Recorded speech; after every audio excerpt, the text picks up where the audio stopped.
If you wish to migrate to Australia, the 491 Skilled Work Regional Provisional Visa is a fantastic choice.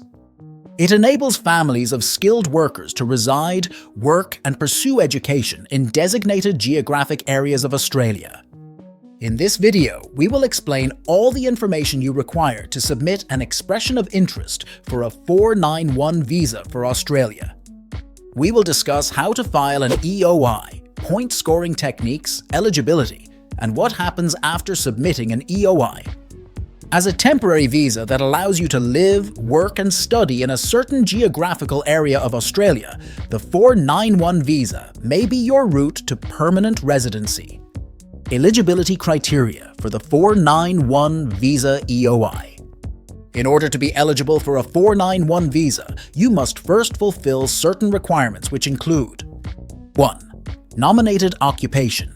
Your profession must be included on the Regional Occupation List, ROL, and you must have a legitimate skills evaluation from the appropriate assessing authority for that occupation. 2. English language proficiency. To improve your score, you must achieve the minimal English standards, which often entail earning at least competent English on a recognized exam like the TOEFL, PTE, or IELTS. 3. Points test.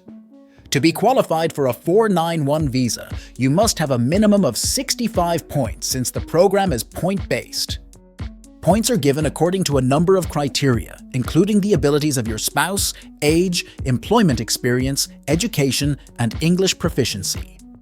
4. State or territory nomination. You need to be sponsored by an Australian state or territory government or an eligible relative who resides in a specified geographic area of Australia. Step-by-step guide to submitting an EOI for the 491 visa. Let's now discuss the specifics of how to properly follow these processes in order to file your EOI for the 491 visa. 1. Open a Skill Select account. The Australian Department of Home Affairs is in charge of managing the Skill Select portal, therefore you must first register there. 2. Complete the EOI form.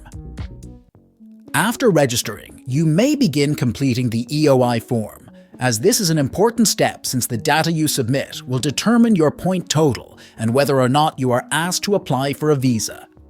You will need to submit your name, nationality, date of birth, and other personal information, together with the results of your English language exam, your nominated occupation, and the specifics of your skills evaluation. Along with providing your educational background, work experience, and spouse information, if relevant, you must also indicate that the 491 visa is your preferred visa. You may select more than one subclass of visa by just making sure the 491 visa is one of them. 3. Send in your EOI. It's time to submit your EOI when you finish the form and claimed your points. An EOI can be submitted for free, but remember that this is only the first step and not an application for a visa.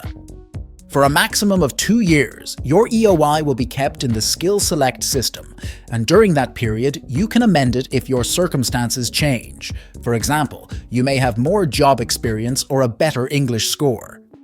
What happens after you submit your EOI?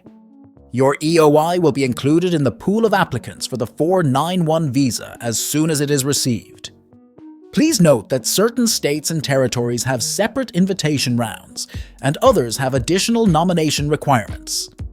If any states are interested in nominating you based on your EOI, keep a watch out for their announcements and criteria. If your EOI is chosen, you will receive an invitation to apply for the 491 visa. Based on your point total, the need for your profession, and whether you have been nominated by a state or territory or have family sponsorship, invitations are sent out. You have 60 days from the time of invitation to file a full visa application, which includes supplying supporting documentation such as police check, English test scores, and skills assessment. Don't worry if you're not getting invitations, as here are some strategies to increase your chances. You may get extra points by raising your English language proficiency, getting more work experience, or even going for a higher degree. Since every Australian state and territory has its own list of in-demand jobs and nomination requirements, you may also look into other states. That will be all in this video.